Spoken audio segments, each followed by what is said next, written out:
All right. Well, hello, everybody. I'm going to be checking to make sure this is all working. This is my first live stream. So while everyone is here joining, my name is Sterling. I am a senior developer advocate at Postman. And today we're going to build cool stuff. That's kind of the plan. This is a 2 hour in conjunction with Postman's hackathon that's going on. You'll see me share things on the screen here and there. But before I do, I am going to quickly check that the stream is working. If the stream is working, would someone say hi in the chat? That way I can at least see that I've never done a live stream. I'm doing this on my own. So this is a one-man show today. So I don't have a team of amazing people behind me. It's just little old me. So let's see. I'm gonna go to YouTube real quick. I just want to make sure I'm actually streaming live on YouTube. That would be pretty cool if it was. It says I am. So if I go there, what happens if I go to the stream? Oh yeah, I'm okay. I am live streaming. Great. This is fantastic. We're checking on LinkedIn. I'm checking on LinkedIn right now. It should have been working. I just saw a notification from my friends at Postman that it is. Let's see, the live should be.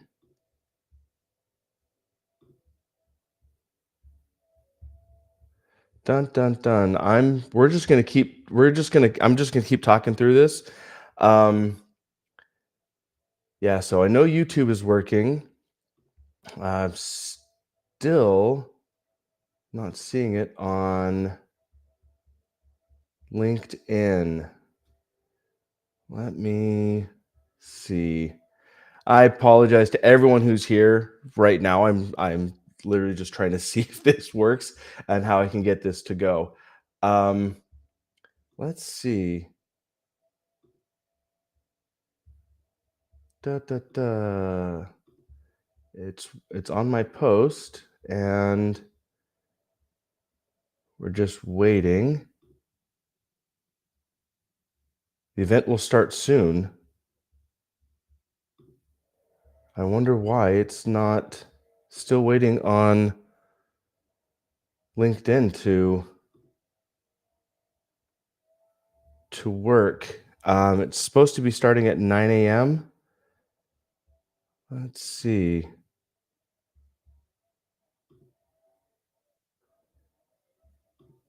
Manage.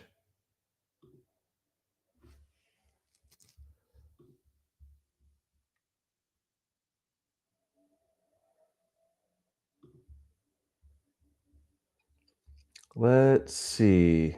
This is Friday, September 19th. Ooh, hold on. I want to check what is my local time. It may, for whatever reason, think I still live in Texas. I don't know why. Name, location. I'm just checking a few things, everybody. I apologize. No, it says I'm here in San Francisco, so it should be PST. I wonder why this is not working. All right, I'm going to go back to the stream here. Maybe what I'll do, let me enable.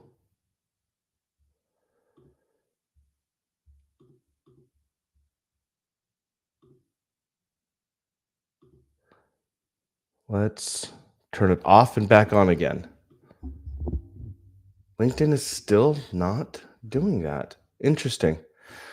As always, with any first-time live demos and all of that.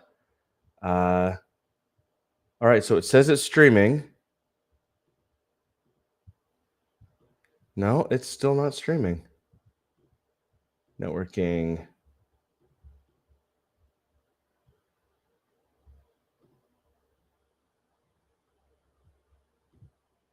manage.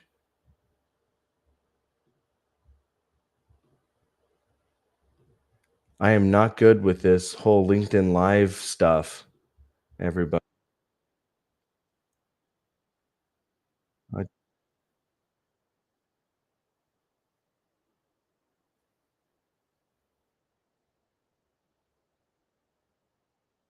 Oh, no, we are live. Okay,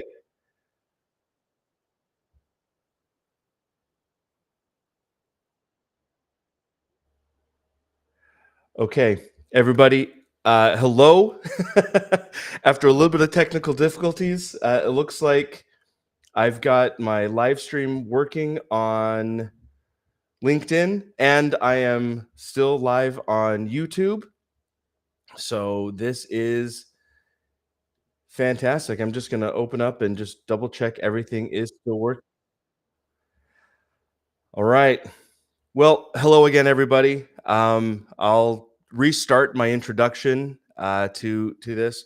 My name is Sterling. I am a senior developer advocate here at Postman.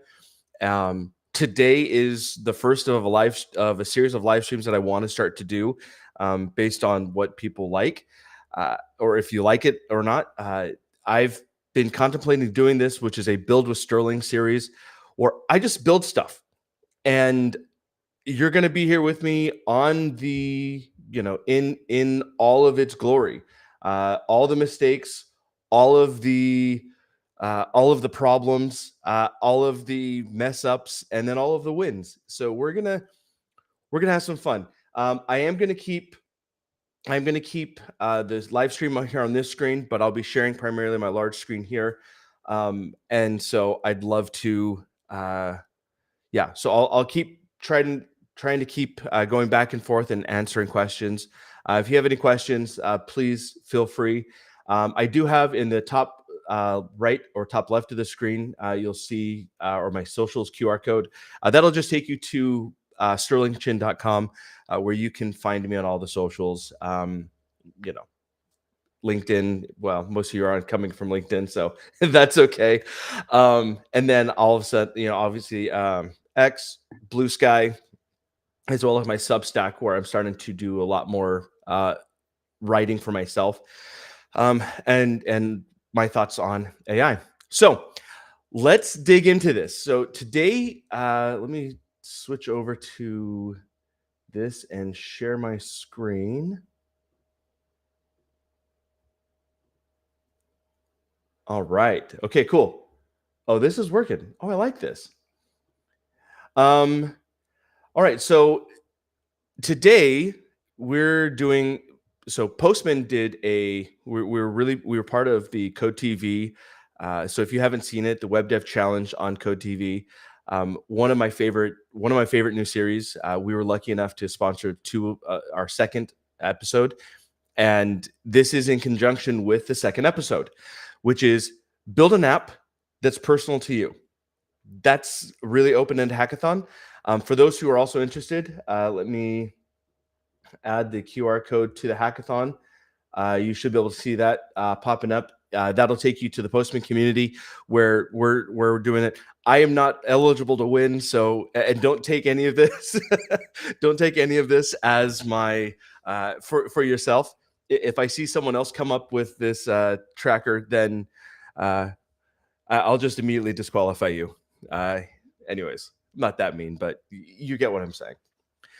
Okay, so on the screen, I been thinking a lot about this. A lot of this started with last week. My son, who's in sixth grade, has been trying to keep up with all of his homework. Now, if you're in the U.S. and you're going to middle school, uh, this is the first time you're out of elementary school where you have one teacher or a couple teachers, and you have now many teachers. So in my case, my son has 7 teachers, and he's been trying to keep everything up to date, keep track of all the homework that's necessary. And So him and I went on a walk and we were talking about, okay, hey, let's build, what if I build something? What if we build something together? And we came up with a homework tracker for him. And so I'm going to share that real quick. Let me come over here. So here's the homework tracker. Obviously, the names on here have been anonymized. These are not his actual teacher's names; they're just random names. But what he can do here, and this is the homework tracker. This is running locally right now. Is he can add homework. So let's say he's going to science and he's got a lab he needs to do, lab worksheet. And now that lab worksheet is here. He can go in and take a picture of it to confirm that it's been done, and he can mark it off. The other cool part that we're trying to work on is recurring homework. So there's a couple classes he has recurring homework. And so we built this so he can go in, he can say, okay, math every day. He's got math worksheets. And now that it's there, you'll see it pops up here in the math worksheet. And if I were to go to tomorrow, it shows math worksheets, but his new science homework from labs today isn't on tomorrow's. So this is built with. So I built this entirely vibe coding using Claude Code, and I ended up shipping this to production with Vercel and Railway. It's a new technology. It's a SQL backend that I'm not familiar with, but it live using Claude Code, it actually worked out really well. So let me open the chat again just to make sure I'm not missing anything. Looks like I've got a few.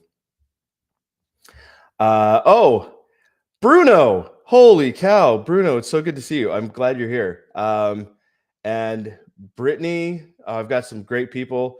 I do know of Mackenzie and Quentin and Debo. Those are some amazing postmanauts that I get to work with.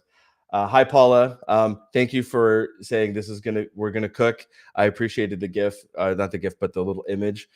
At some point, I do want to do a cooking show, just because I love to cook.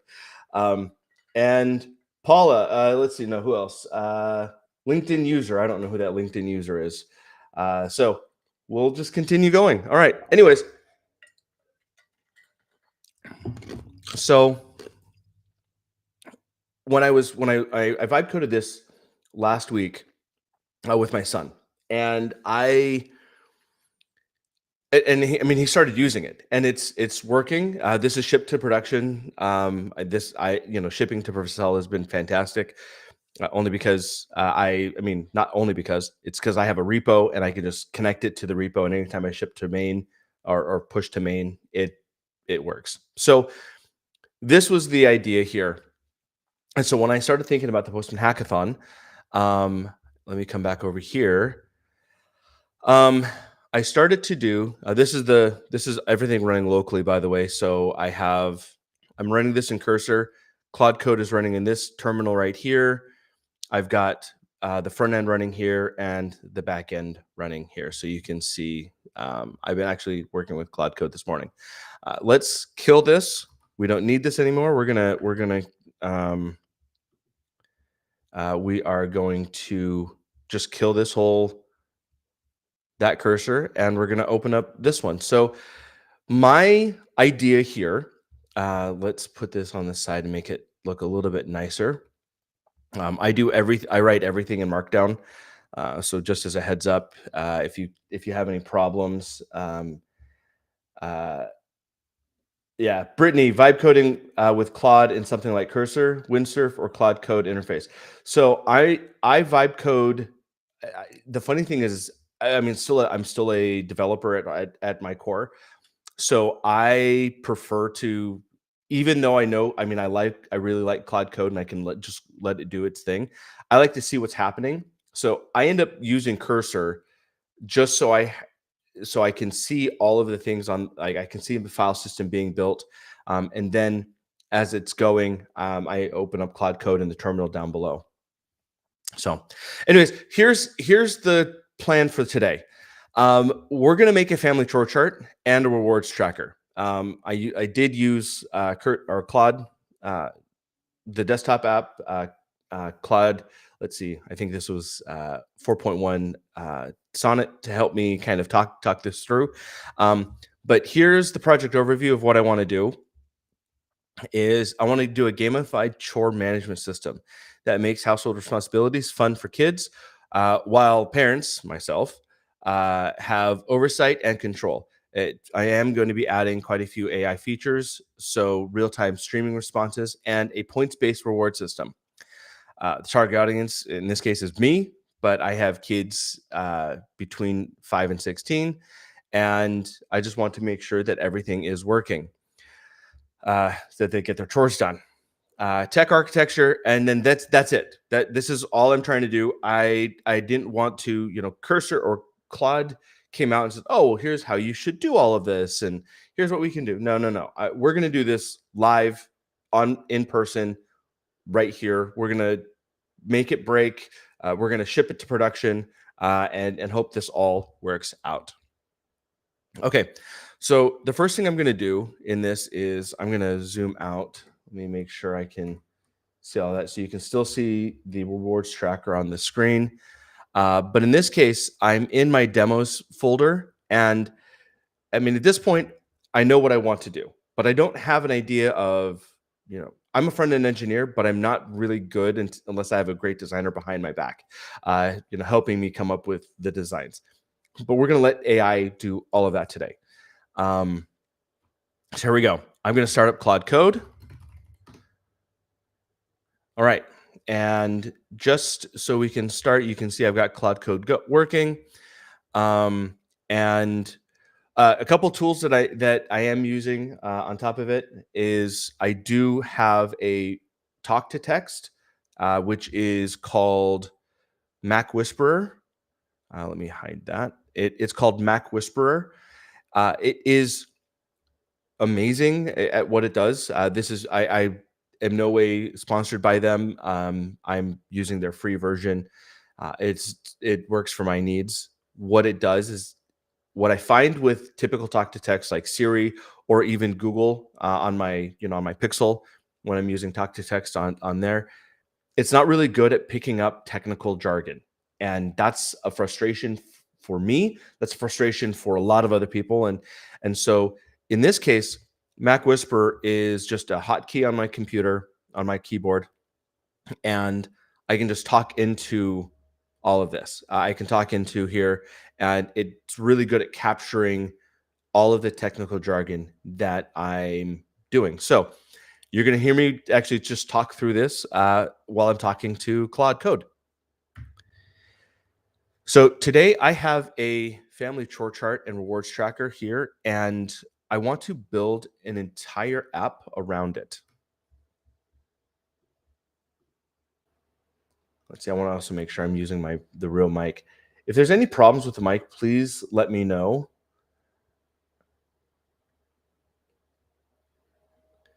Yeah, Brittany, exactly. Like I don't trust AI as far as I can throw it. I guess I could throw, I don't know. I don't know where the LLMs, like where the server farms are that have all of it. But yeah, I like seeing what's happening. So I said, today I have a family chore chart and work tracker here. I want to build an entire app around it. I have the spec of what I'm trying to do, but I haven't really thought about the architecture in terms of the technology that I'd like to use and that I'm comfortable with. I would like to use React with TypeScript. I am going to be using Vercel to ship this to production. And in terms of a backend, I've used Railway in the past, so I'm comfortable with like an SQL style backend, but I do need to put pictures in here where my kids can take a picture of the chore completed, and it can then be uploaded to the system. And you see what happens down there. see how it's saying it's like picking up the SQL style backend. I mean, it's picking like the thing I like about Mac Whisper is that it picks it up. So this is a shout out to the Mac Whisper team. I like it. I think it's fantastic. So let's just start off here and let's just hit enter and see what happens. Oh, actually, please create a new folder that the entire project will live under, and then we'll break it up into a front end and back end. Okay, I'm just gonna let it go. Bruno, yes, it will be recorded. It's again, it's so good to see you, my friend. For those, Bruno and I used to work at a company a long time ago, and it's good to see you again. Yeah, this will be shared. It is being recorded on YouTube, and I will put it out on. It'll be on YouTube eventually. So probably at the end of the day. Okay, so cool. I don't want it to ask it again during this, so I always just say yes for the rest of it. I just let it go. And if you see me, by the way, reach over here. Um, it gets a little warm up in the loft where I sit, so I have a fan right here. But then it gets cold enough that I actually get cold. Like the fan is even on low is powerful enough. Anyways, I'm just talking crap. Um, let's see. I hope this music works. I was trying some music yesterday. I built some AI music.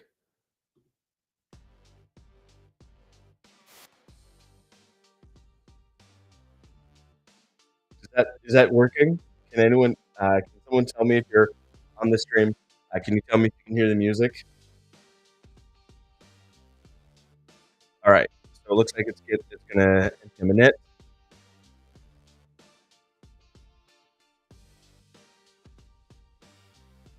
Install command. Yep. I'm just gonna. I mean, I know what's happening under the hood, so I'm. It's not like I blindly trust this, but I trust it enough that I've done this enough times that I know what's happening.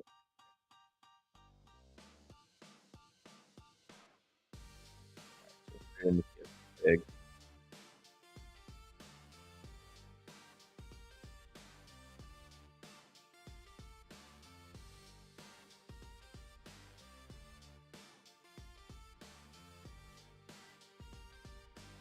I mean, this is what I like to see, right? I This is one of the things that I loved about vibe coding, and one of the things I've loved about getting back into code. Like, I've written code a lot for a long time. Like, I was a software engineer. I've been at overstock.com. I was at small startups. I was at one out of Utah called Podium. That's where I know Bruno from. Shout out to all of my former people above the bike shop. That's an inside joke. Um, one of the things that's like I've hated about doing side projects is the scaffolding. And for a lot of us, we've had our templates, right? We've had our blank project sitting in GitHub somewhere where it's just like if I need to start up a fresh React app, I could really just quickly go and set it up. But this vibe coding has allowed me to do more quicker, and it's allowed me to really set up a new like try new uh, SDKs, try new technologies that I'm not familiar with, but I can understand enough, right? It's like I'm learning Python through code, um, or through vibe coding. Okay, so it looks like it's got a lot of it done. Let's just really quickly. Perfect. I've created a family core tracker project structure with this. All right. Front end. Okay. React. We're going to use Vite. Ready for Cell deployment. Back end. Railway ready. Express server with TypeScript. Image upload middleware. Oh, okay. Cores and middleware software. Okay. And because I do want to try the new or try Vercel's AI SDK and all of this today for some of the AI stuff. We'll see what we can do. And then I'm going to build some MCP servers for music. By the way, that it's not on the project spec. I had spec this out earlier. That one of the things, the other things I would like to do is be able to connect to Spotify, and my kids both have like their favorite. They make their own um, playlists, and so whenever something goes, I'd like to have the if it's for my oldest son, I'd love it to. I want the AI to go out, find one of his favorite clips or one of his favorite, like from a specific playlist, find a song and just play like a 10-second clip of it. So we're gonna try that. All right. Wow, we're already 25 minutes into the live stream. That's crazy. All right, next step: set up your Railway database, configure environments. Would you like help, or would you like me to help with any specific part next, such as database schema? Yes. Actually, I'll use talk to text. Yes. Can you help put together the schema, as well as I'd like to create an open API spec that for all of the endpoints that I'm going to need. That way, I can keep track of everything.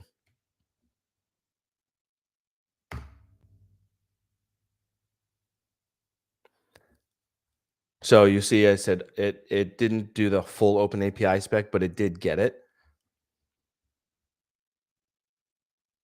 Cool.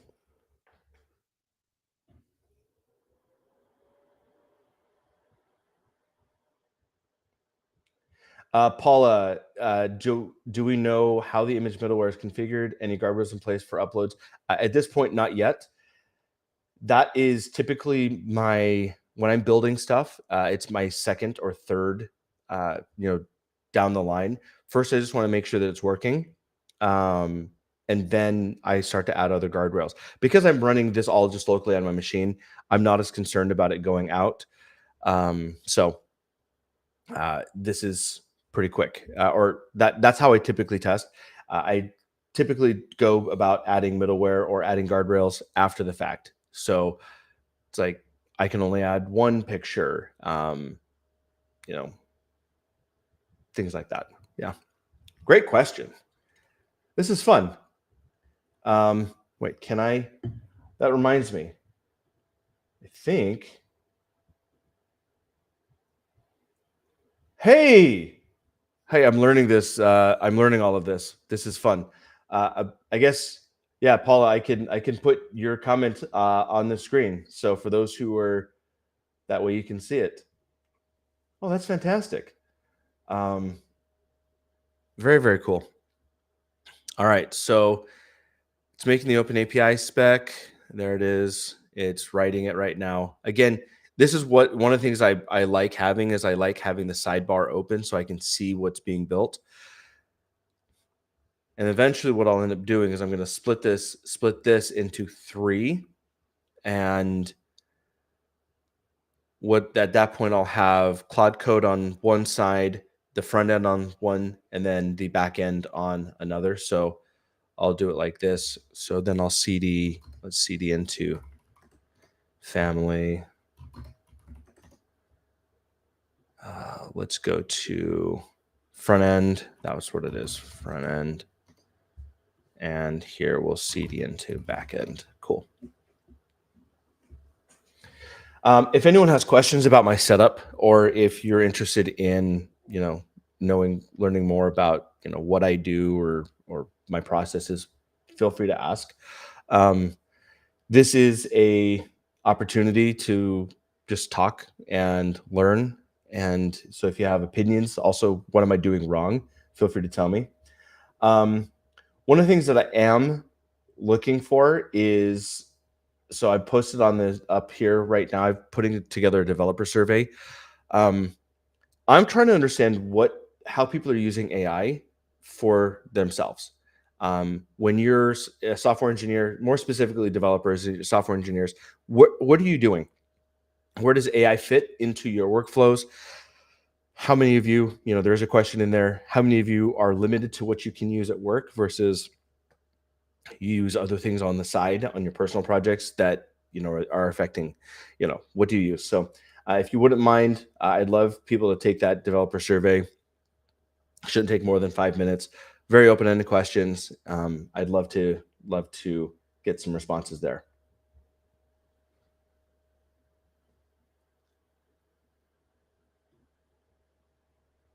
All right, let's go. Appreciate all the people. I appreciate the love. Quentin, who recently joined our team, he's talking about Klein for the win. I have not yet tried Klein. I've been in and around it, but I have not yet tried it. So maybe what I'll do is one of the next live streams is you'll see me just set up Klein and try it on my own for the first time. I mean, really, truly, I think the purpose of this the purpose of this is just to build something and try new things and see me fail and see me learn with everyone. All right, so it's still creating, and I like it. I wish it was a little faster, but that's okay. So it's updating the package JSON. Let's see what it's doing. Oh, so that's database migrations. Cool. All right, so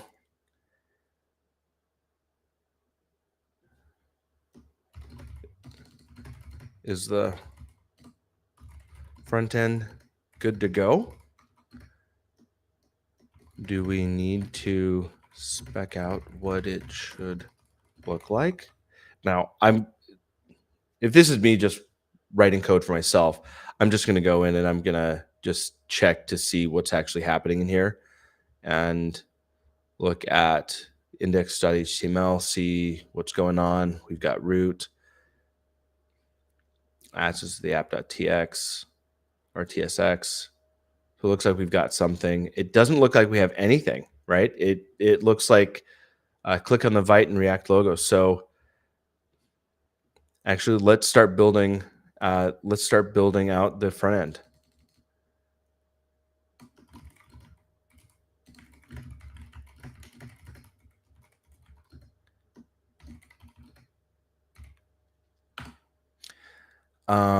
Let's start building on the front end.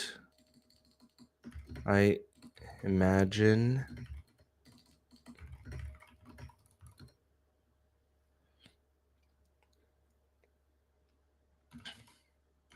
simple to read,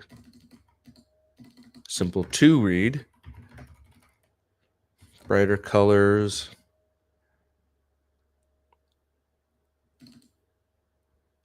bright colors. We'll just say bright colors.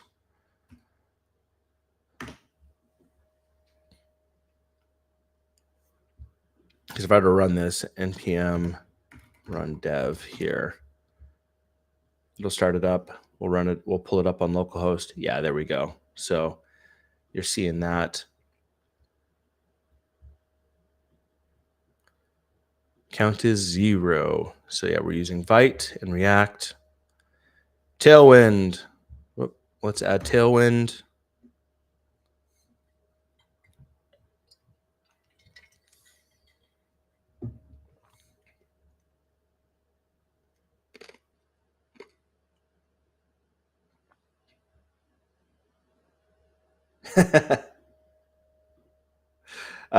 Quentin, my go-to approach, Klein plus open router and rely heavily on plan mode before letting AI do its thing. I've been burnt too many times with AI making random changes to my code base, but hey, I have trust issues. I think for a lot of us who've been developers for a long time,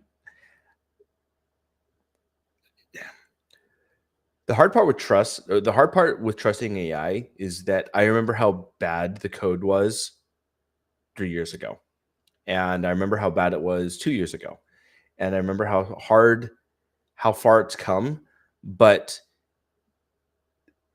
someone mentioned, or someone coined the phrase, didn't really coin the phrase, but I remember them saying this.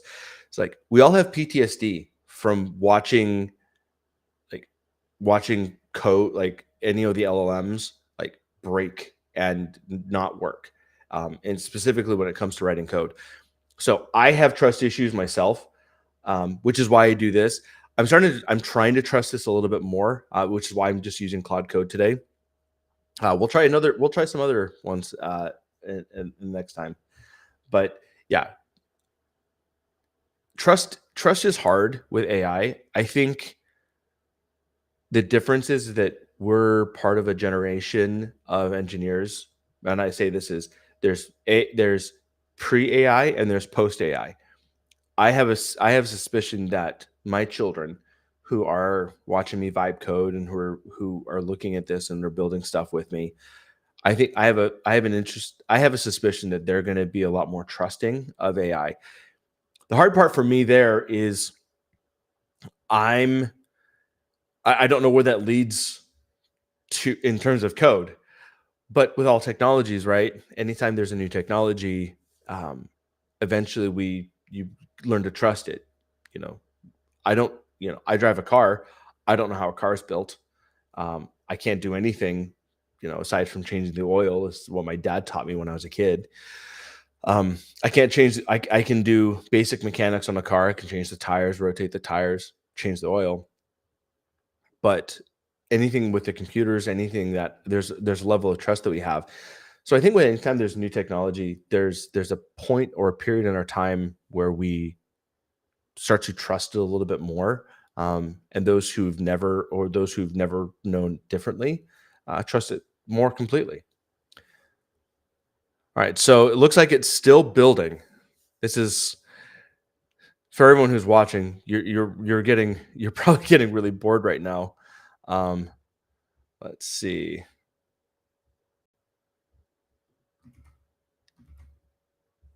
Yep, still on localhost, 5173.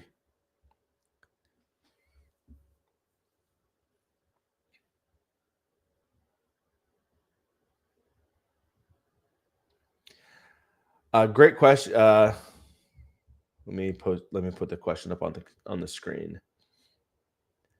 Great question. Can I refer the points for how Postman is part of the build here? Right now, it is not part of the build. This, even though I work for Postman, this is not a Postman centric build with Sterling. This is building an app. So once I get to MCP, once I get to my APIs, and once I start to do more, Postman will be playing a role in here.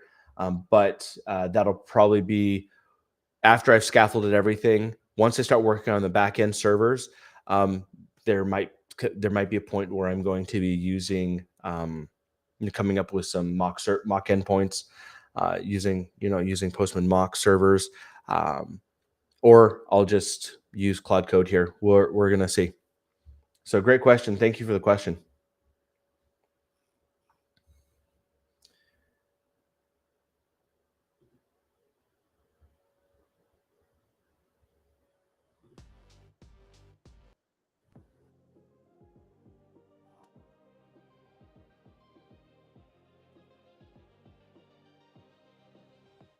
Oh, I can loop the track. That's good to know. Um, I love Suno. If you're in the chat and you make music with, if you found any music, uh, AI music, I find this to be really helpful. I do a lot of instrumental music myself. Um, this is created by Suno, um, so it's a lot of fun. It's just kind of nice to have it on in the background.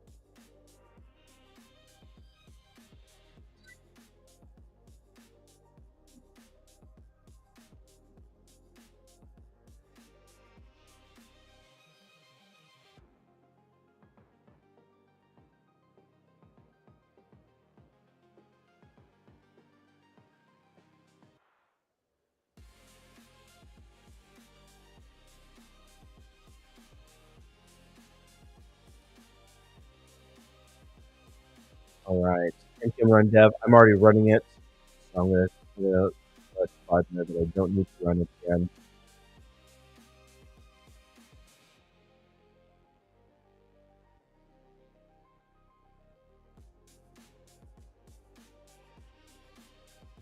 Okay. Oh, well, we got something. I got something on the screen. Um,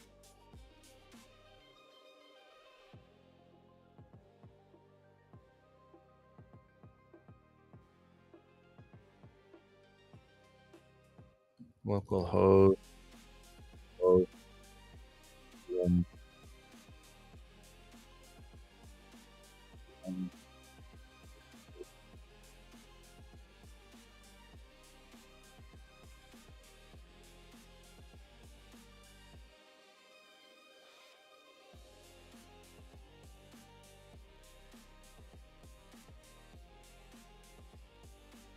Okay, so this is the beginning. I mean, it's starting to look good. Um, because my kids don't agree with me when they say, "Oh, Dad, this is bad." I'm like, "No, no, no. This is really good. We've got something, and something is better than nothing." Let's see. Make your bed. Make your bed neatly with pillows fluffed. Pending 5 points. Family leaderboard. Extra screen time, so it looks like the kids can redeem it. Pick what the family has for dinner. Oh crap! I don't know if anyone else has kids, but if, if I let my kids pick what's for dinner, it's gonna be pizza, chicken nuggets. Oh, my kids are trying to make me pick. All right, so let's have fried chicken and fine.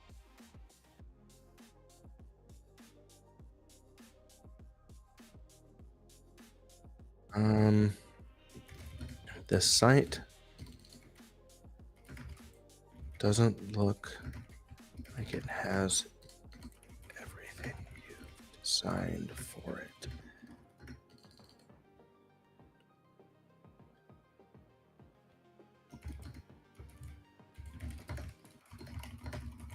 Looks like nothing more than HTML.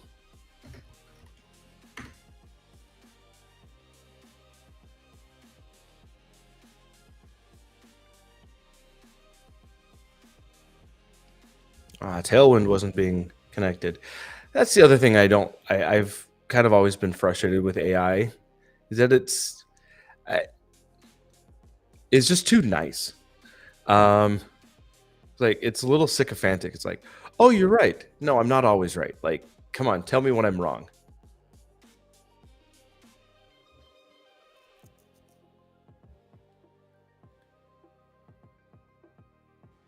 All right, it looks like it killed that.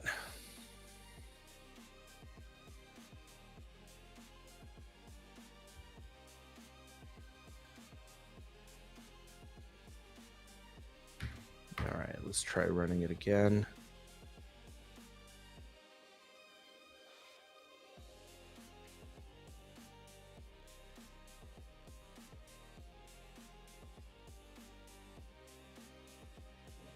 All right.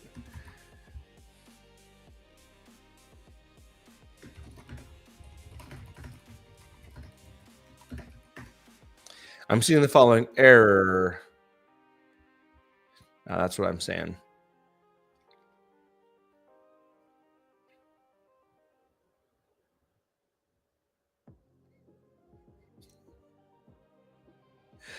Exactly, Paula. You kind of do have to whip it a little bit to get it back in line sometimes.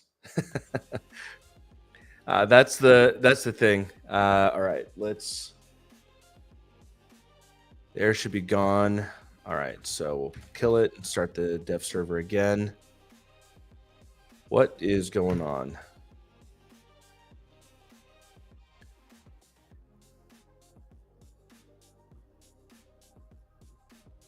It doesn't look like it's reading Tailwind at all. See this styled in background text Tailwind is working.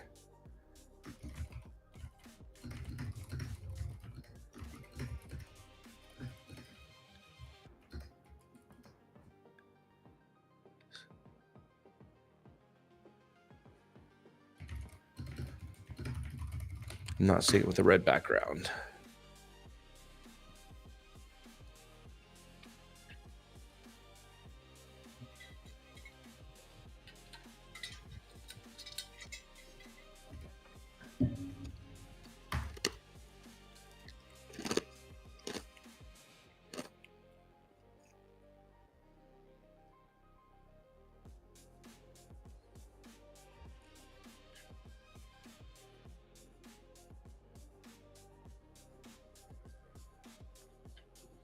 All right, now restart it.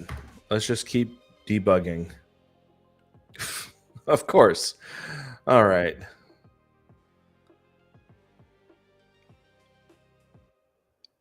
Border box. Okay. Well, that one's going to be pretty easy. Okay, now start. The key issue is that you accidentally installed Tailwind CSS v4, which is still in development. Looks like stable 3. Okay. Error around the border. Was it border? Border. Just going to paste that.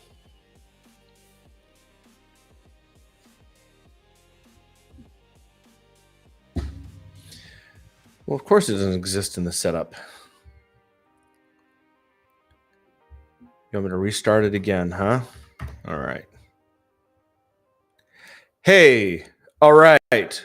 Oh, we've got something that actually looks pretty good. Okay.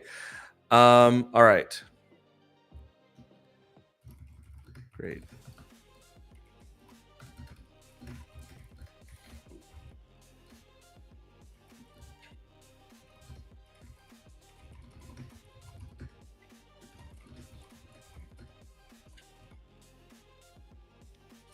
Let's remove that from the app and move on to the next. Let's move on to the next part.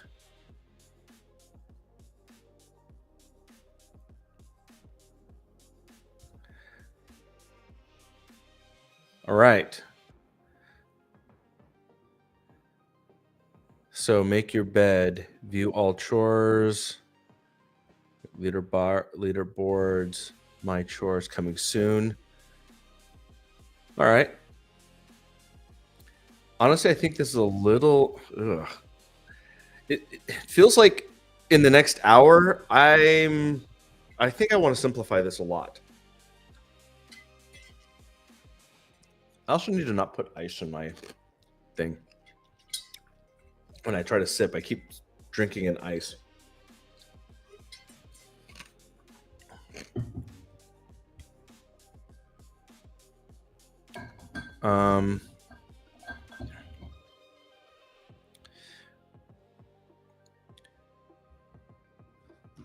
Let's actually simplify this a lot. We could have a static. We could start by having a static list of chores for 2 kids. I'll name them John and Paul, and my name is George, and my wife's, no, I can't say my wife's name is Ringo.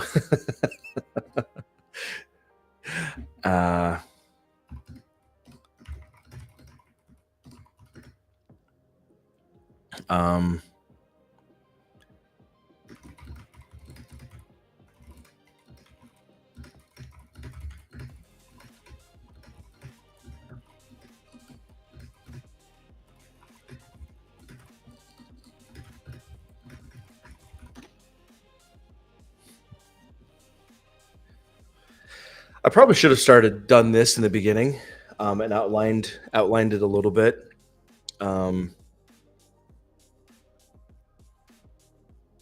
Because it seems like this is extremely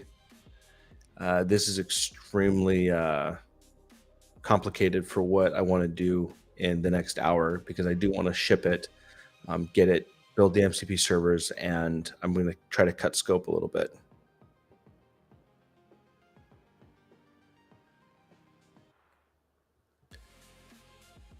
All right.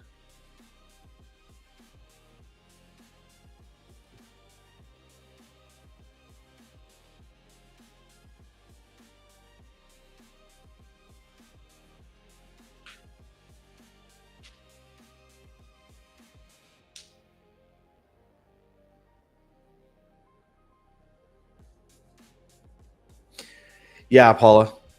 No. I'm learning this whole. I'm learning this whole streaming thing. Yeah, Paula, I agree. I think I want to make it static until chores start to get pushed off. The history, the leaderboard, those are things that would be like V2, V3. Those are long, long time. I all I'm thinking about is I want two lists. One of what one son has, one that the other son has to have. Then I can go in and check them. They can take pictures with their phones, um, or their tablet or whatever they're using at the time. Or in case of my youngest who doesn't have any of those, I can go in and take a picture and check off that it's been done. But I think static is going to be a little bit easier. So let's see what Claude comes up with. I'd like to maybe I'm going to spend the next 10 minutes doing it, wait until 10 o'clock, and then we'll start working on the back end services and everything.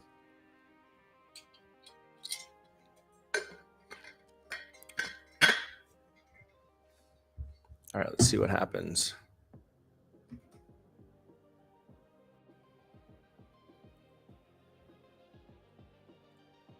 I like this. This is better.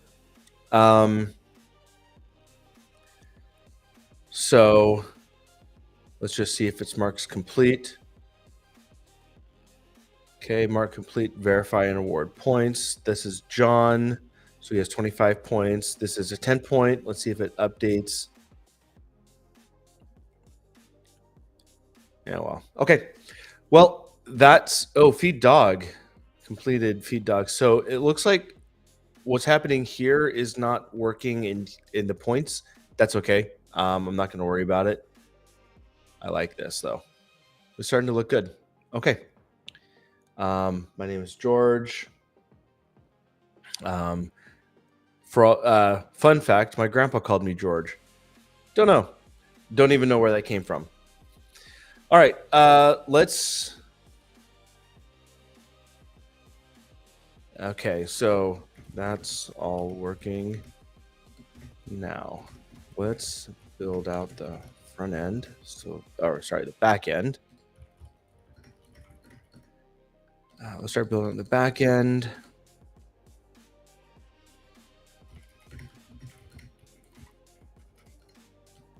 Necessary. I need to learn how to spell chin. Necessary endpoints and services.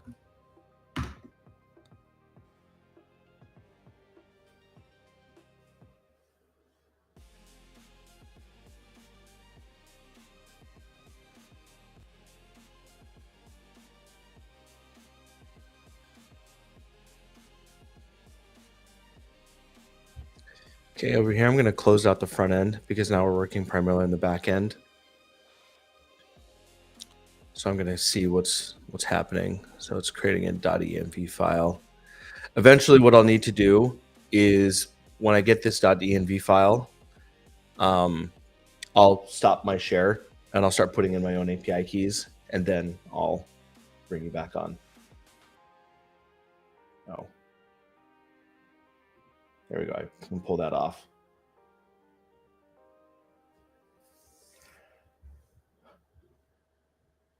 Okay. I'm still going, and we're just going to continue building. So please, if you're in the chat, if you have any questions, please ask.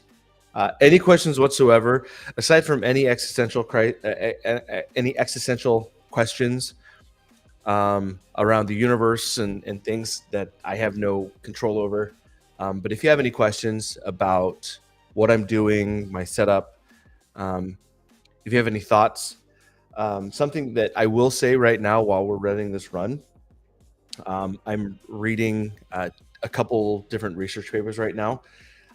One that I think is really, really cool that I just started reading, and I'll share one that I finished earlier. But it's this, which is, let's see if you can read that. Hierarchical reasoning models.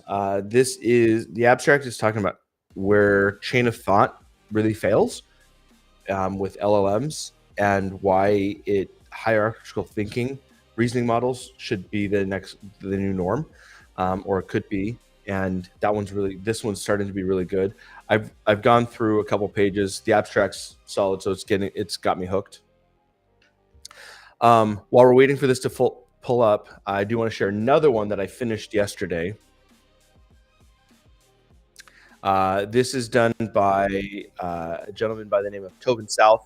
I've met him a couple times, but he talks about private, verifiable, and auditable AI systems. I'll let you read this on your own. For those who are interested on how I do all of this, I use Notebook LM. I mean, I read it, but you can see here it's balanced with private. If you don't know what Notebook LM is, by the way, um, uh, Notebook LM is one of the best ways for me to get deep research, like read these massive research papers coming out that I may struggle with some of the concepts, but I can at least at least like build an understanding. They have an audio overview. Um, Quentin was asking, what is the paper I was holding? This is a research paper that was recommended to me called Hierarchical Reasoning Model. These are all when I pull these up. Um, there's a place online that I where all the research papers go. ARXIV, don't know how to pronounce it, but it's right here. That's what I use. Um, so this paper right here is really, really good. Oh, I don't want that. I want here. That paper is really good because one thing it's talking about in the paper is how do we ensure privacy and um, how do we provide verifiability and auditable AI systems. And one of the things he talks about is something that I've been thinking about for quite a long time is private RAG. Um, uh, Private RAG is something. So for those who don't know what RAG is retrieval augmented generation. It's a type of database specifically designed for AI. It uses an electronic fingerprint of sorts called a vector. When you create a vector embedding, you pass data into a vector embedding. That embedding gives it a fingerprint, and then when you embed a question or you have a question for an AI, and it take that embedding and now verify, look through the RAG database and see all that. One of the ways that he one of the things he surmises here is a way of building out a private RAG where it has your own personal information, but because you own it, the AI has no access to any of the information. So, for instance, I've been thinking around this for quite a while. When I think about MCP and security around MCP. Oh, all right. Let's see. API run. All right. So let's run this. I'll come back to this in a few minutes. So run npm run migrate.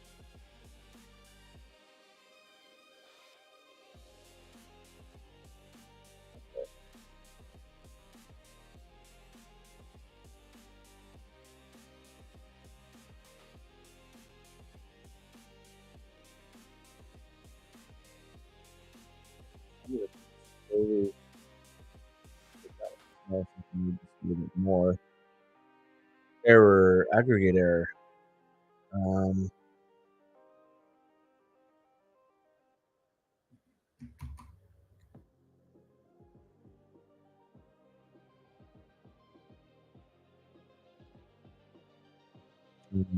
I just tried migrate. npm run migrate.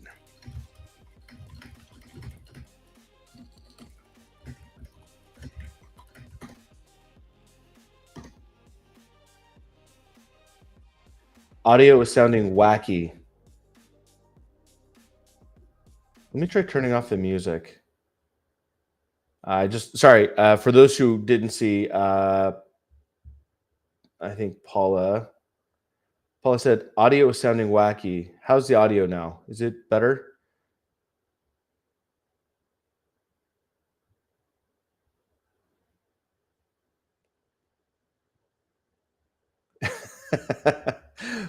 Funny, I was talking about that paper, and then Quentin had a great joke for his name, Quentin Wall, but paper is 1980s. Quentin Wallpaper. That was good.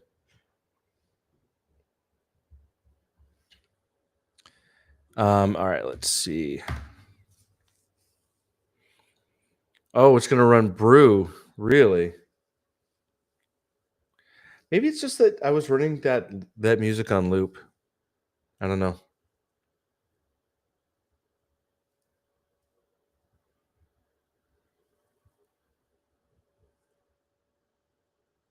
Anyways, while this is going, I so one of the going back to what I was mentioning earlier around MCP and security around MCP, a lot of the MCP servers they want some of the private ones that I've created for myself that I run locally. I have them running where I own the refresh token and it's in a different thing. Let's see. Don't ask again for create. We'll just um, I, I I run the refresh tokens like for my Google refresh tokens. Those are on my own. Like I keep those. But something that I keep thinking about is if I'm trying to build an agentic, like a more of an agentic tool that can be used in an MCP server. Um, One of the things I keep mulling over is where I can store that information, and Postman flows is actually pretty cool. Where if you're not familiar with Postman flows, um, it's a canvas where you can create API applications and you can build AI agents. You can anything there's two blocks. There's the first block, which is what if you ship it to production where you have an endpoint. um, that's where you have the uh, request and response. Those are the two blocks. um, let's seed it and let's see what happens. um, but I'm wondering if there's a way that I can create, like, have all of my API keys and any of my authorizations stored somewhere else, um, in a product like in a product like Postman, and then ship that MCP server to production, even if it's running locally on myself. Let's run it. I was already running it on the right hand side here, but I'll just let it run and see what happens with the Bash shell output.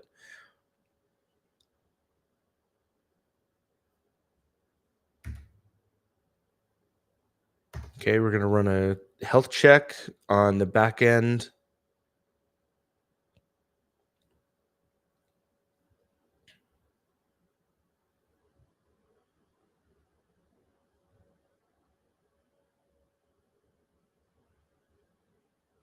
So going back, the idea with security and MCP, and it's something that we're going to be struggling with a lot, is ensuring that we have like AI knows who we are, and so that paper is really really good. I recommend anyone who's here to listen to it.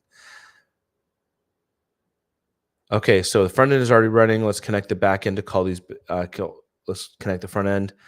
All right, so let's connect.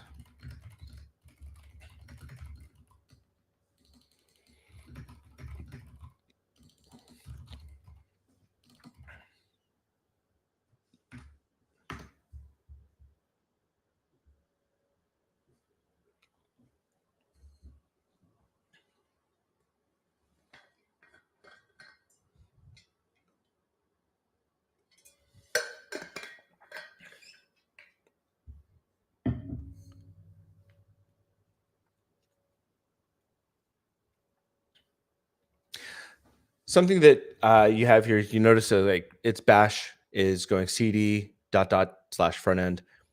One of the reasons why I like having it set up when I before I start a new project is I put start Cloud Code at the higher at a higher folder level so that it can look into all of the subsequent folders and it can cd, go into whatever it needs. That way it can really truly separate between the two. So I like doing that. Anyways, I'm gonna ask. Let's see.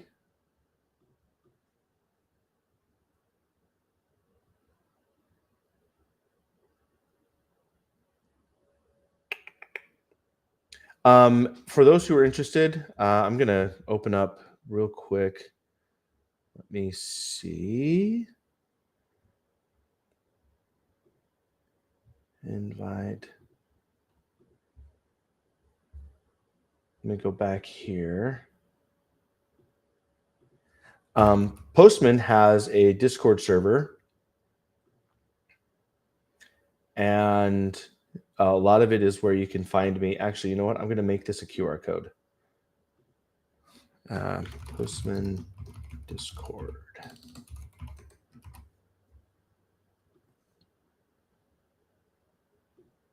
There you go. So Postman's got a Discord server.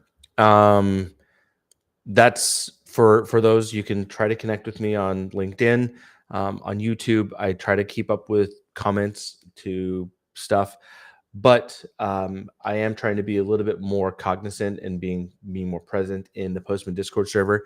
There is a we've created a new section called, where is it?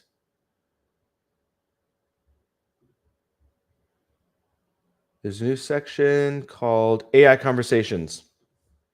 And that's where I'm gonna try to spend more of my time in there. So if you want to connect with me, talk to others who are using AI and AI conversations, that'd be great. So feel free to join us over there.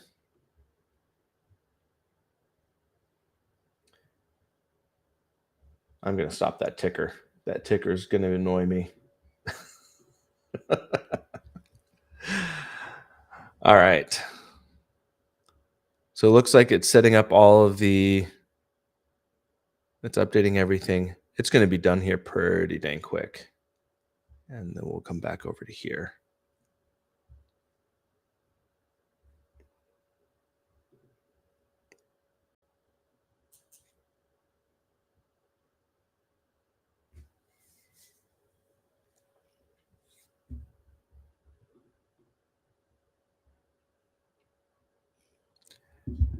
I'm muffled again.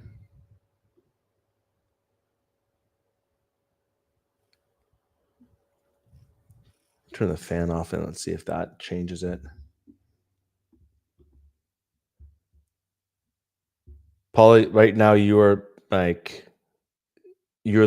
amazing for helping me keep everything up to date, or making sure that the audio and things sound good. Let me know if it's still muffled. I could try switching to a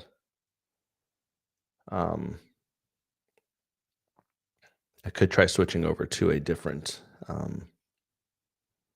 mic real quick and switching back over. Let's do that.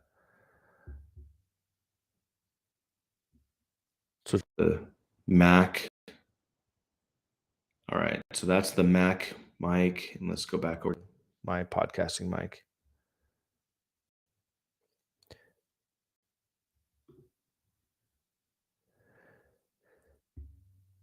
Hey, UTMN football.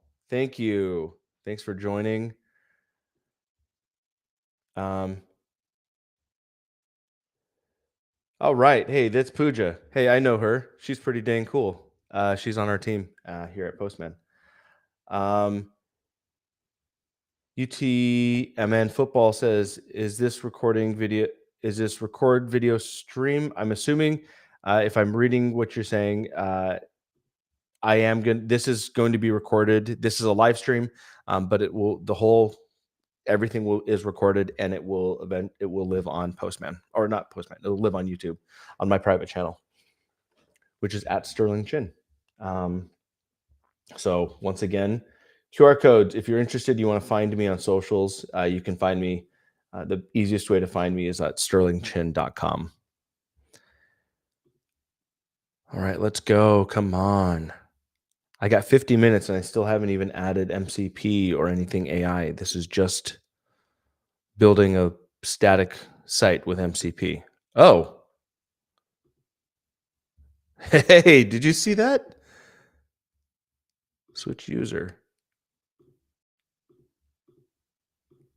That was cool. No chores.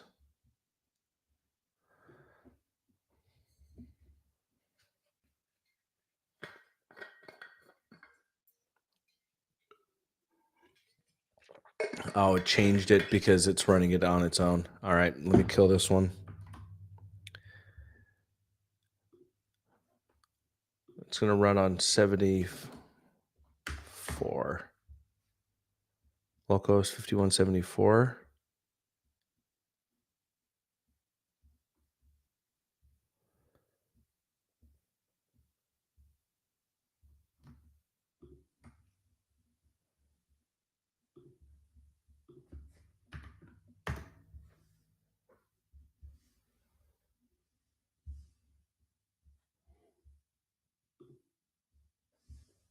Guess we're gonna go back. All right, let's go back and see what happened. Front end integration is now fully complete and is working. Here's what's been accomplished.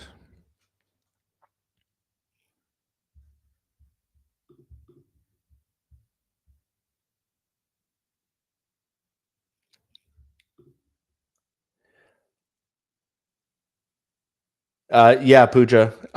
This is fully like I haven't done anything with this UI. I haven't instructed it to do anything. This is straight up AI doing it all. I did have some explanation. I said I'd like to use bright colors. Um, it does. I have noticed it falls back on Tailwind and does a lot of that, but it looks a little bit Material UI ish. But it doesn't. It just builds it all on its own. Okay, so backend are responding correctly. Authentication flow login. Uh, Chore data being fetched from Postgres database. The Chore Tracker app is now fully functional. Okay, so as the parent, um, okay, so do this as the parent.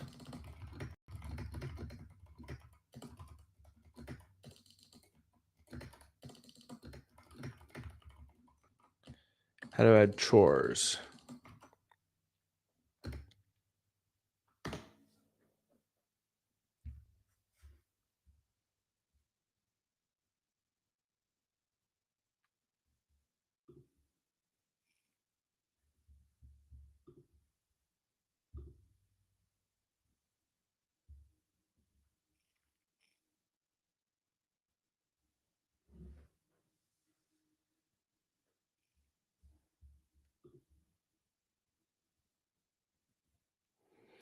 Perfect. I can see there's already a manage chores tab for parents. So let me create the chores management component to handle adding new chores. I like this.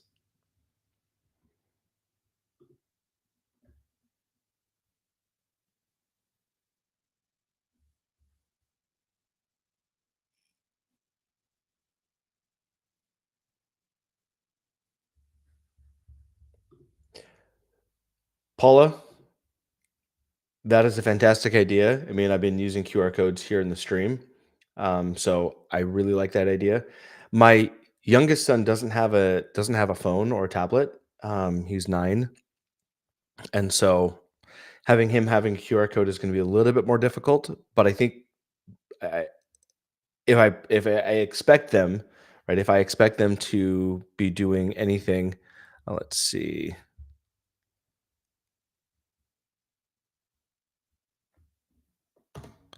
looks like it's adding. But if I expect him to be taking photos of it, I'm gonna have to have some way of doing it. So yeah, it's not a bad idea. We're not gonna do that today. I think we're gonna run out of time. Let's see.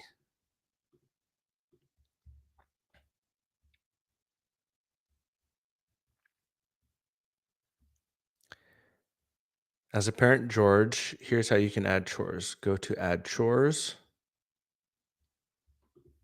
You know what? All right, there we go. Oh, add chore. Holy crap. AI just did this. So, yep, we'll say take out the trash. We'll give that to Paul, 5 points.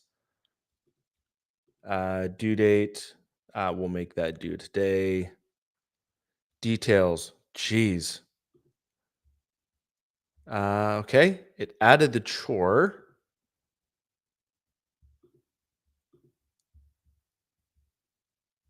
Did not create it. All right.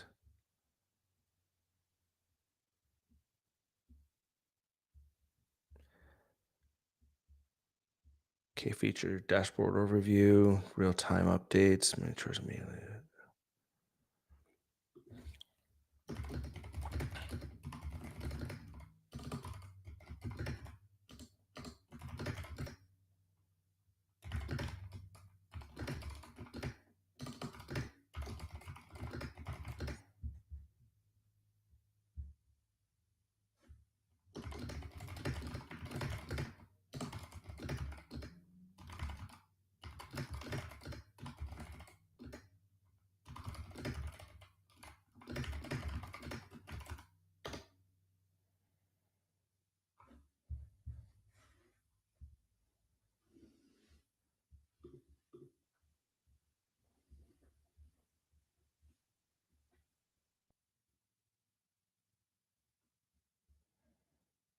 I notice the issue. The core chore management component I'm passing created by field, but the API doesn't include it.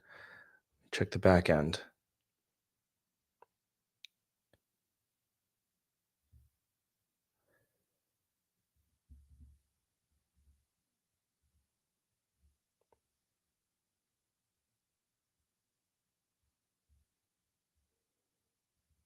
All right, so it looks like it's updating the front end right now.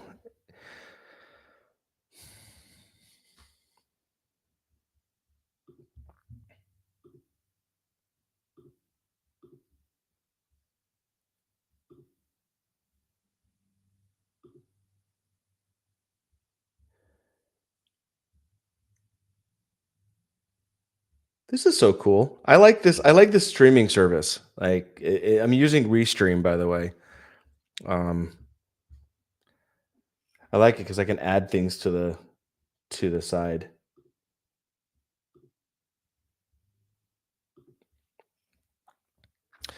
All right.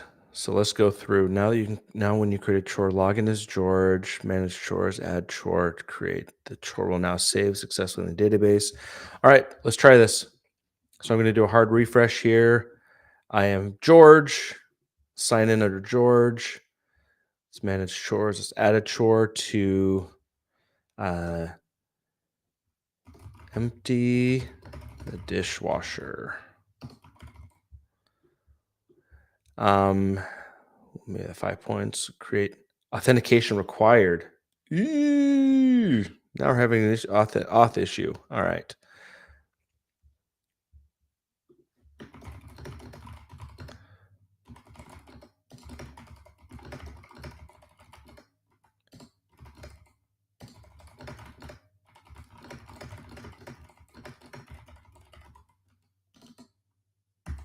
Authenticate. Authenticate. Wow.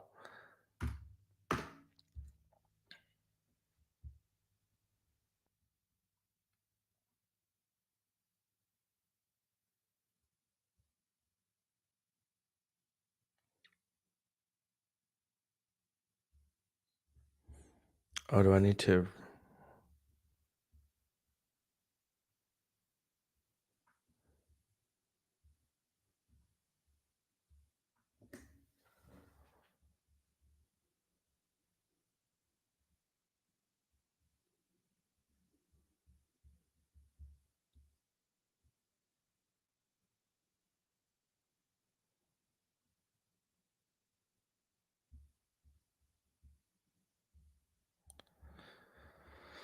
All right. So it's telling me all memory is lost.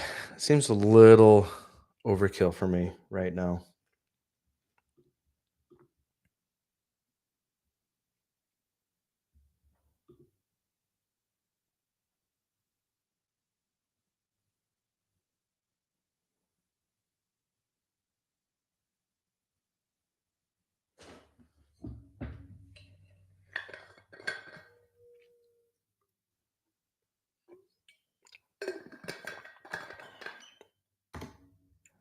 Yep. Go ahead and do that.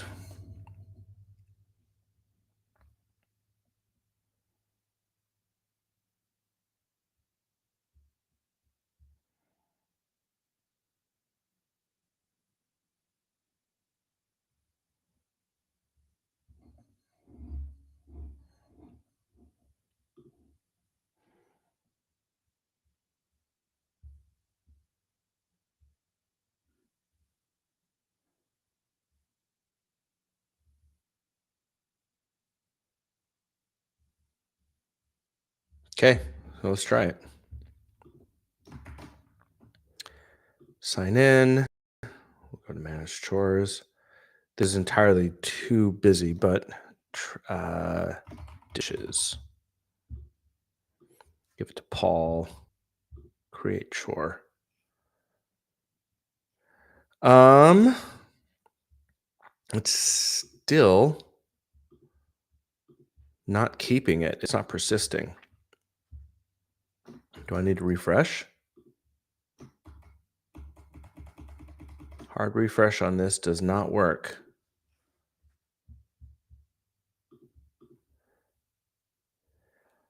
Hey, Shrawan. It's good to see you here. It's late in the evening for you. This is our friend coming from Pune, India. Good to see you.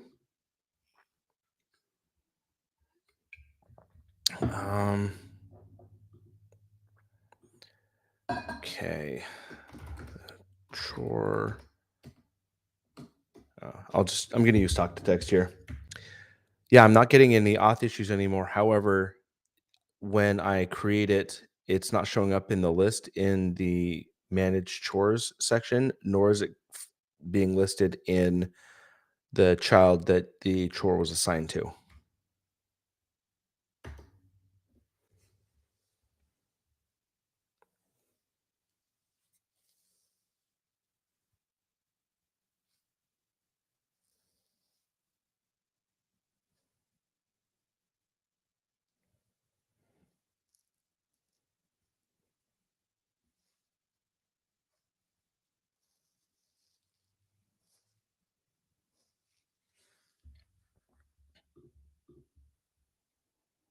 Is right. That's true. Is very right. I don't know why this is not working yet still.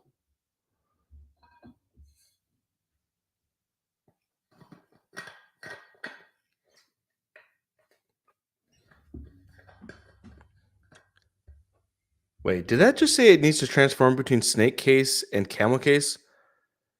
See, this is a problem that I have with AI. It's like, look, just stick with one, okay? Most databases are going to only accept snake case. So they make everything freaking snake case. Don't switch between. That's going to This is why vibe coding stuff should probably never go to production unless it's small, like my kid's homework, one that I built last week. That's the only one that it's shipped to production, but it's only being used by me and my family on a private website. So I'm not gonna, I'm not too worried about like little things like that. But that right there, I do not like that. That just it's frustrating. I'm a front end guy though, so camel case has always been my big thing.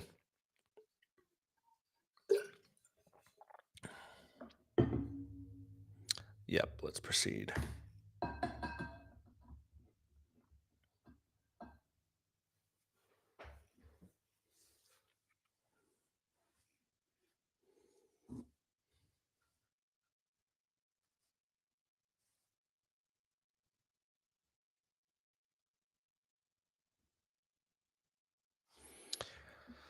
All right. So let's create a chore now. So let's hard refresh in here. Sign under George.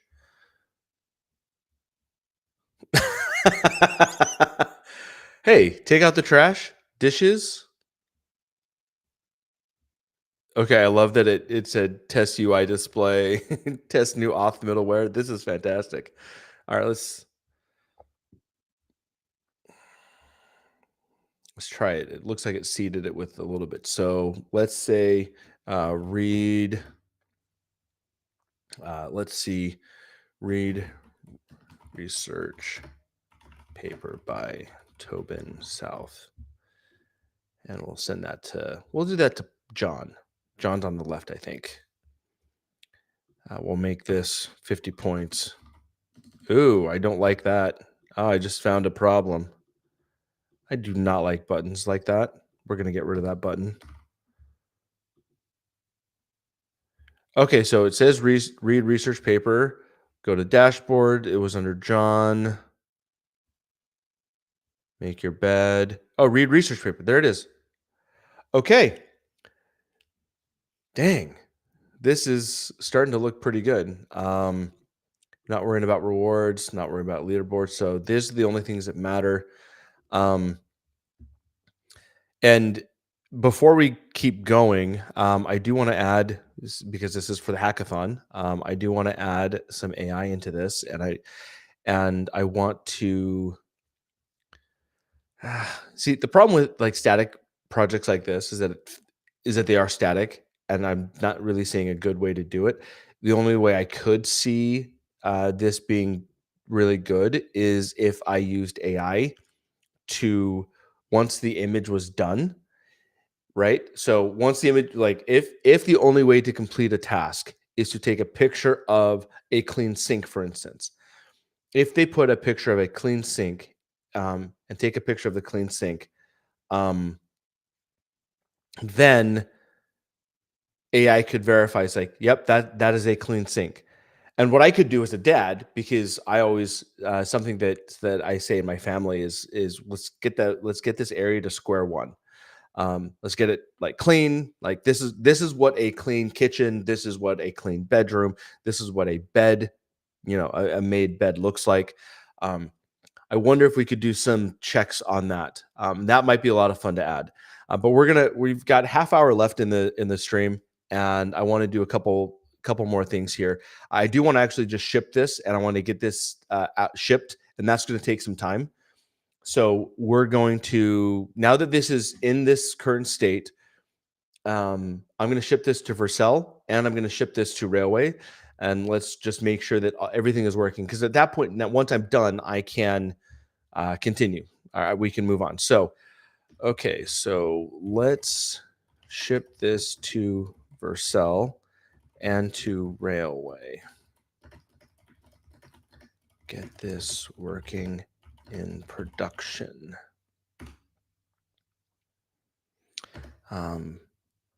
I'll go create the repo in my personal GitHub.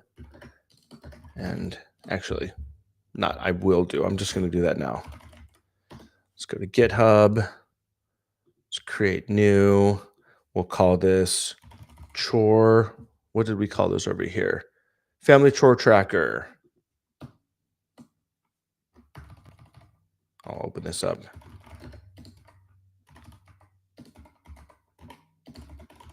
Family chore tracker, description, visibility, or make this private because we'll eventually have private stuff. Don't need to add any of that. Let's create the repo. All right, so we're going to copy this and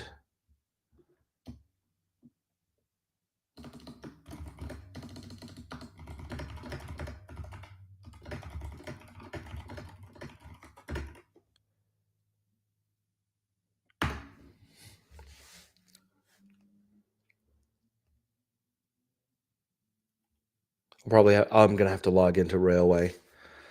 And that I probably need to get some more credits from them. Hopefully I don't have to use any credits right now. Don't ask for any of that. That's fine.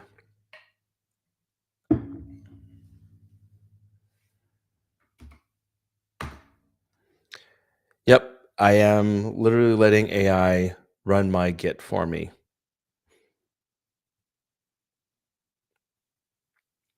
For any of my for any of the senior engineers that used to be on my teams, you know how many times I struggled with Git commands, especially when I made a mistake and I've committed to the wrong branch or I forgot to branch, and then I'm like, I'm coding on main, and then I have to like do all.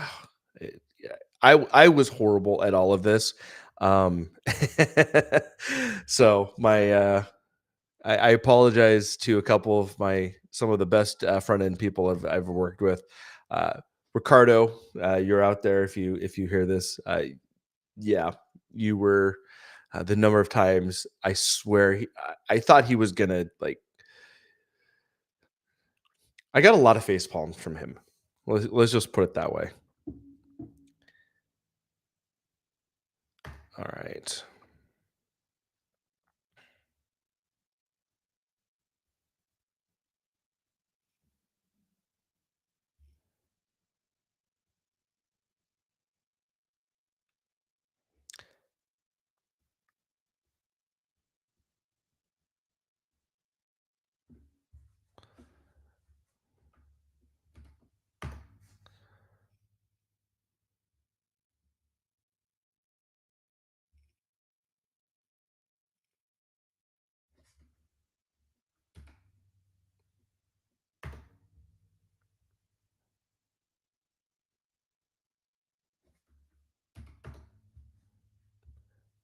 Let's see. This is pushing it.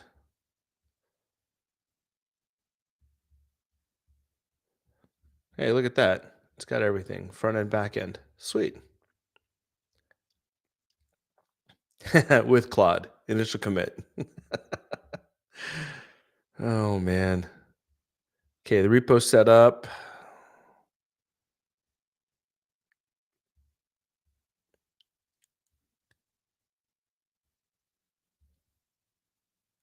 All right.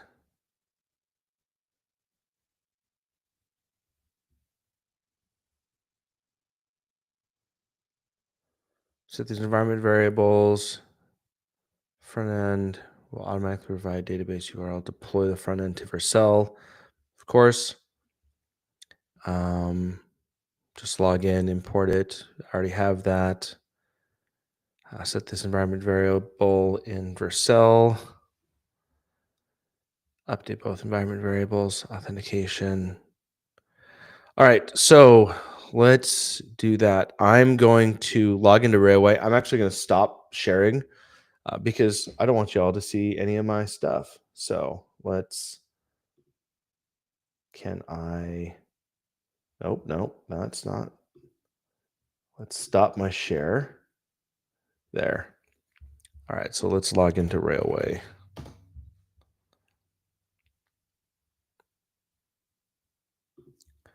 I'm going to go to my dashboard, new repo. Let's see. Oh, actually, you know what? I'm going to share. So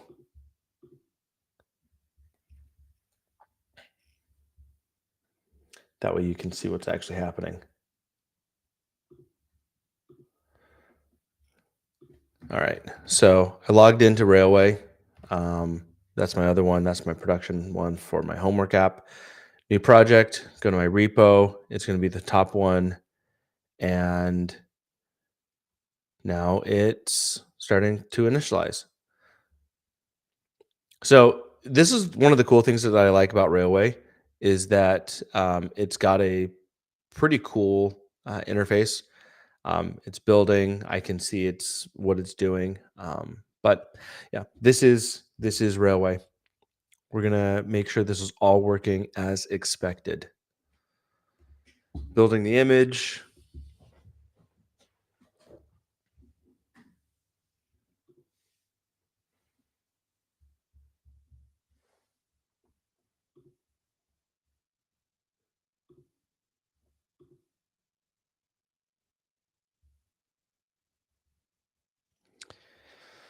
All right. I'm gonna ask this again because this is just deploying stuff, and deploying things takes time. So if you have any questions, feel free, hit me up in the chat. I'll share them on screen. I'd love to hear what you like, what AI tools you're currently using. If you have any questions about my AI tools, my process, what research papers I'm reading right now. Geez, just about any of it. You're welcome to ask any questions. You can turn this into an AMA. Oh, speaking of, I am going to be doing an AMA next week. So if anyone's still on this stream, I will be doing an AMA starting, was it the 22nd? Today's the 19th, so 2021, 22. Yeah. I'll be doing an AMA on Postman's discourse server, which is our, not Discord, discourse, which is our community. I'll be doing an AMA there for the week. You can just ask me any questions you want, and I'll answer them there. I will be pushing some posts on LinkedIn to talk about that, but unfortunately, I don't have those links with me right now. I'll be sharing those.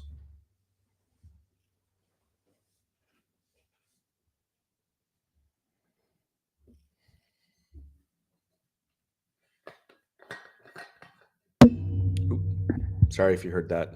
I just knocked the mic.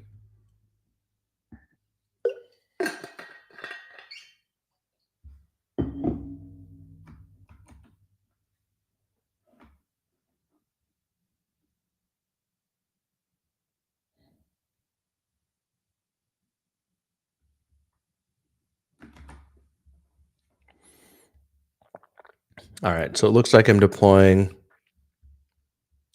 I'm gonna keep working. Set the environment variable. I'll set that. Let's just deploy this to Vercel. So I'll log into Vercel here. I do have an app.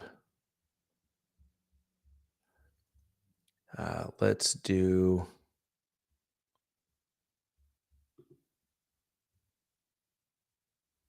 It's not. I have 8 projects because Node 18 or older. Gosh, that tells you how old some of my projects are. Oh Lord. Let's do. This was add new project. Family chore tracker. There we go. All right. So root directory. It should.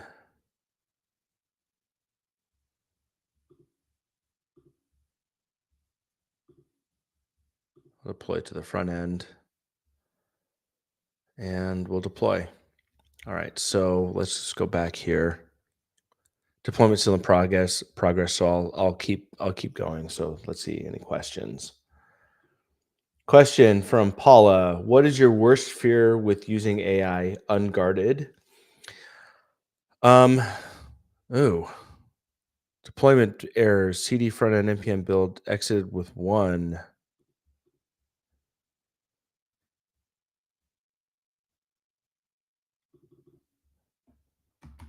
We're gonna throw that back over here.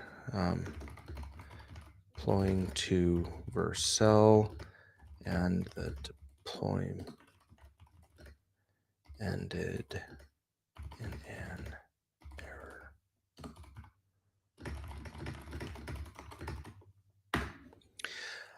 What is my worst fear with using AI?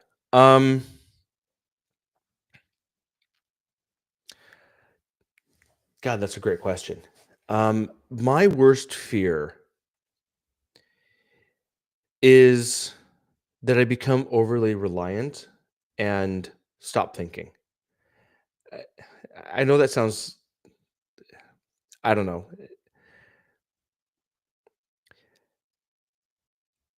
I need to understand. I need to understand what AI is doing. And if I become overly reliant on it, like in this case, I mean, you're seeing me code here, and you're asking these questions, or you're seeing me, live code, live stream all of this. Um, I still have a need that I need to know what's happening underneath. And I think for me, my biggest fear is that I become overly reliant on it to make decisions for me, in a way that it could be detrimental in the long run. It's not just sort of with code, like it's with anything. So great question. Mohammed, which IDE do you use for this project? Sorry, I missed the starting part. No worries, Mohammed. Thank you for joining. I am so glad you're here. I am using Cursor, and which is funny because Cursor is known as the coding IDE, but I have not actually opened up um, any of the side the chat interface that Cursor has because I'm using Cloud Code in the terminal here. So realistically, I could actually just go back to VS Code with everything and let it run and do that, you know, and use VS Code. Cursor has been absolutely fantastic because it can get the context of what it's doing. Uh, but right now I'm using Cloud Code. So, Mohammed, great question. Thank you for asking.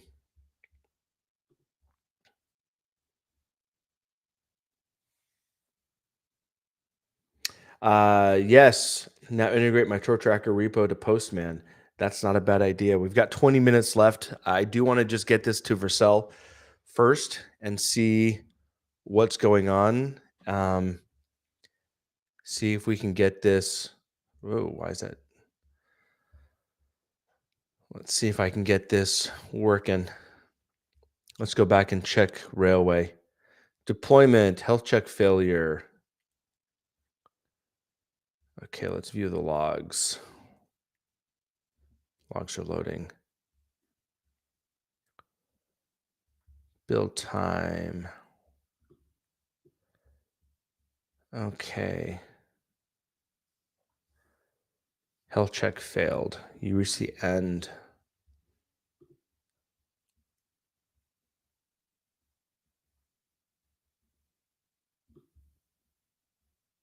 All right, so I'm gonna come back over here. All right, I've been fixed. The build now. Did it CD front end CD build? All right, let's kill this. I'm on the front end. Let's go status. All right. And status. Okay, commit. Fix issues where Vercel was breaking. Oop, push. I use bash commands that I have actually rewritten myself. So status just gives me is like get status, push is get push, things like that.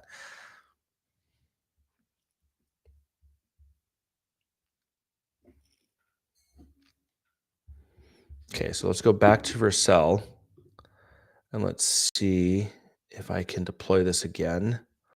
But I am going to say I've got an error in here. No, no, that's not what I wanted. So now I've got an issue with the deploy in Railway.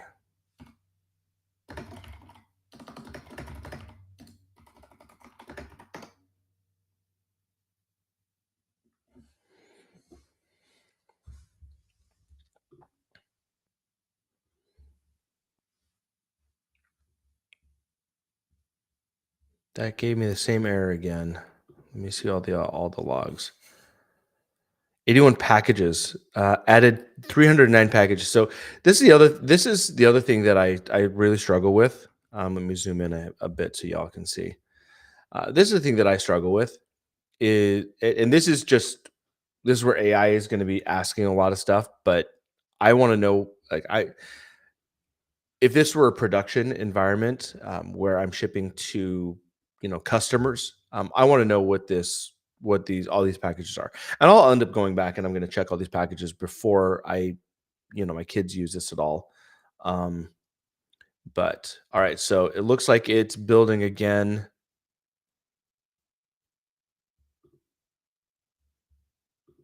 We'll let this build, build. And you know what? I'm going to try deploying it again.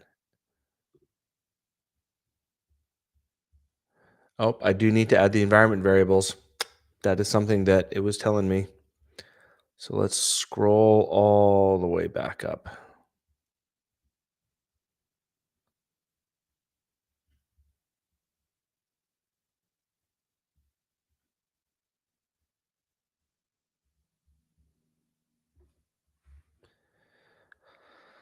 All right, set this Vite API URL. So Vite API URL. I like, by the way, that Vercel, when I just copied that, Vercel knew that at that equal sign, um, it worked. So let's go back to here. And this is going to be Family Chore Tracker. So we'll go to Vercel and we'll just make sure that it says your Family Chore Tracker Railway. Let's see if that changes it. That might actually be the problem.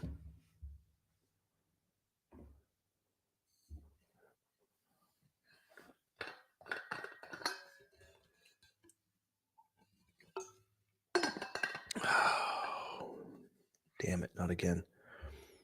Oh, wait, CD front end. I already said the CD is front end. I don't need to run this. I just need to run. All right. So I know what I need to do here. Front end app, node version production, front end URL. So this is going to be inside of Railway variables, add a new variable, and front end URL. That front end URL is going to be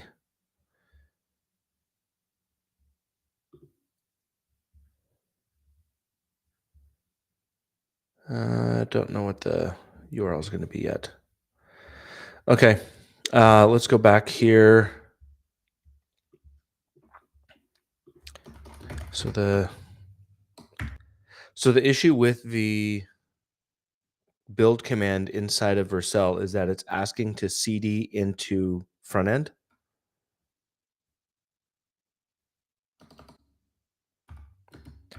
However, I've already designated that the front end folder is where everything is located. So we don't need that CD as part of the build command anymore.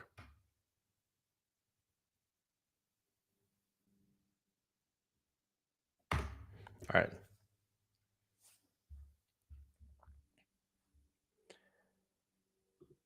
We're still building. So I'm going to say, any other questions?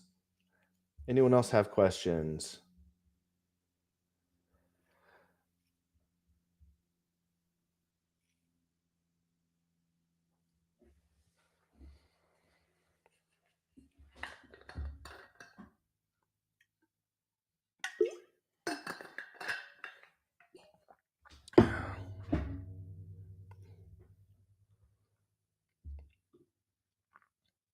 It's not really a question, but this is a statement. You're absolutely right. This is where where it starts to be fun. And I'm assuming in this case you're being sarcastic because this is where I hate this is the part of writing code that I loathe more than anything. It has frustrated me for a long time. Is the deployment process. I was at a company at one point. I'll share a story while we're waiting for all this to work. Um, all right, let's status.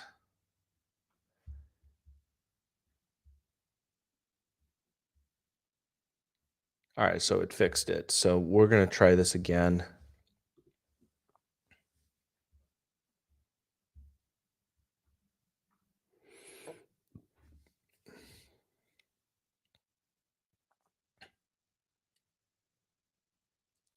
Fingers crossed. We can deal with other issues, but that first one, it looks like we're past it. Okay, cool. Um, I was at a company, and yes, it's working. All right, so we have continued the dashboard. This is fantastic. So this, nope, that's fine. Um, we're gonna copy this, and we're gonna go over to our front end here. So this is the app. Let's edit this and paste this in. Oh, I still need the HTTPS.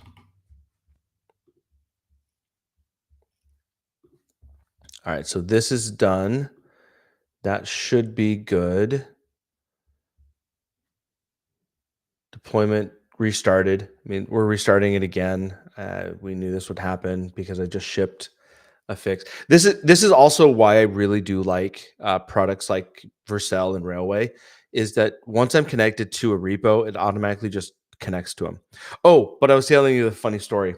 Um, I was at a company, and it's not a funny story. Like, this is like PTSD, and for anyone who's there, uh-oh, there was a history. Health check failed. View logs. Wait, hold on. Deployment failed. All right. Let's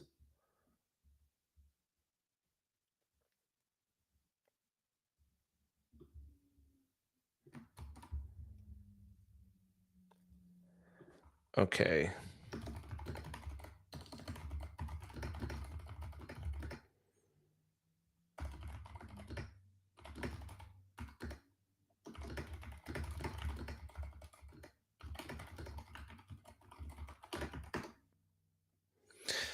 Um, at a company that if we everyone was trying to ship on Friday.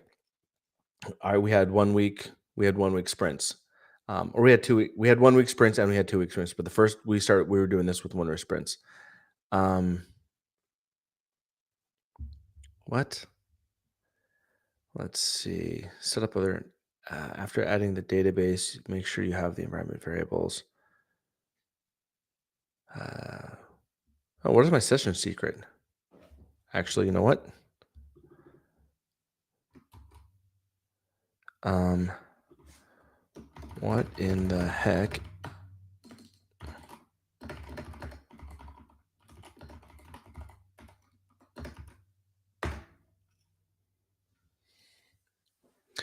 Um, when we were deploying, we had no DevOps, and so or the DevOps wasn't great, and so you'd get like 15 different teams who were trying to ship production at the same time. Um, oh, so it's just a generated secret. Okay.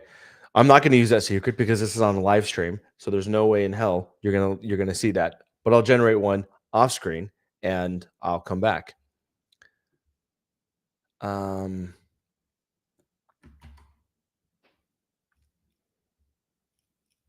let me stop sharing my screen so none of you see that. Stop sharing my screen. There we go. Create. Can you create another session secret since I'm live streaming? And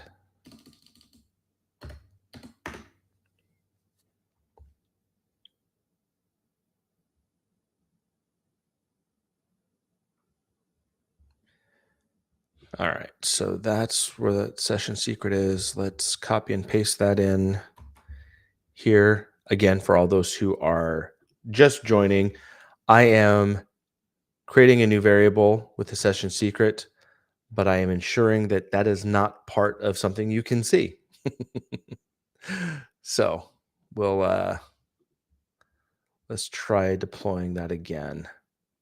Okay, it looks like it's doing health checks.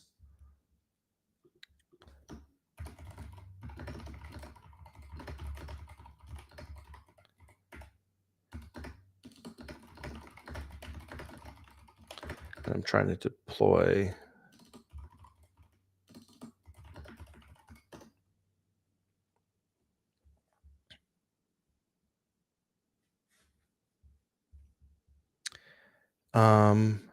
All right, so let's go back to sharing screen so y'all can see what I'm doing. All right, so I'm back into having an issue here. The Family Chore Tracker deployment is again broken.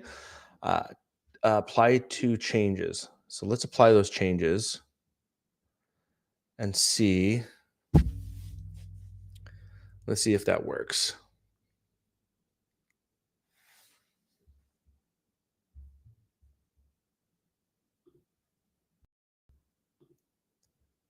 Yeah, login failed. this is live. This is the Vercel. I need to get rid of that React and TSO while I'm doing that. Um,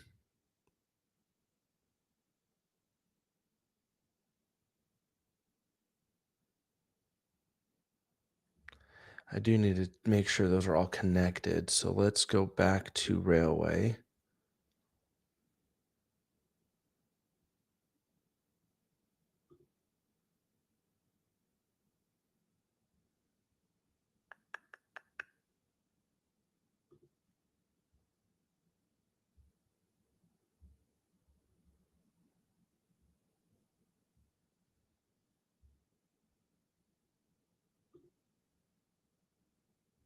Yeah, it looks like it's going. It looks like it's working.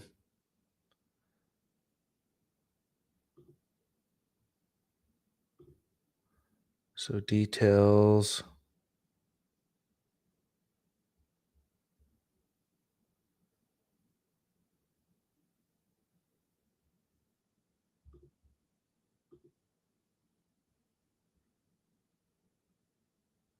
Uh-oh. Health. Okay, it looks like it was successfully built, but path health is not working. Let's go back over here and see. Okay. Well, we've got 3 minutes left. It looks like we're coming up to 11:57, or sorry, 10:57. We've got a few more minutes left. So I'm gonna end the stream here, or not gonna end the stream, but let's close out the stream here, and let's talk more about uh, the next time that we do things and everything. So I hope everyone who's here, I hope you found this helpful. We talked a lot about we're building apps and setting apps, and we talked about research papers that I've been doing, or I've been reading. So all that said, I want to thank everyone who joined the stream today. We're gonna have I hope this was beneficial. I was just trying to get this shipped and deployed. The next time I do this, maybe what I'll do is wait till the next stream, and I'll just keep building on this. Then we'll build it into build some MCP service, add some AI to it, make sure the authentication works. We'll have real authentication, so maybe I'll bring in OAuth. Maybe in this case, we'll just expand this project as it is for those who are attended, so we can just keep this going. So we'll just say, hey, this is Family Chore. We're going to build this from the ground up. So uh, thank you so very much for all those who attended today. I hope this was again helpful. Uh, we'll end with some music. There we go. This is AI generated music using Suno. Again, the tools that I use today: Quad Code, using Cursor, Vercel to ship it, and Railway to front end, Railway for the back end. The technology, the tech stack that I'm using is React, TypeScript, and Tailwind, CSS, and Node. And that's it. I really want to thank everyone else. I'm going to do the last couple of call outs here, which is I am doing a developer survey here. I'm trying to understand how you use Postman, or sorry, how you use AI in your tooling. How does where does AI fit in your workflows? What kind of workflows do you have that have been augmented by AI? So hit that up, and for the end, um, you can find me on all my socials at sterlingchin.com. So that's it for this stream. Thank you so very much for all those who, if you stayed till the end, holy crap, you spent 2 hours just listening to me jabber away at all this. But I hope you found this fun. I enjoyed it, and we'll see y'all next time.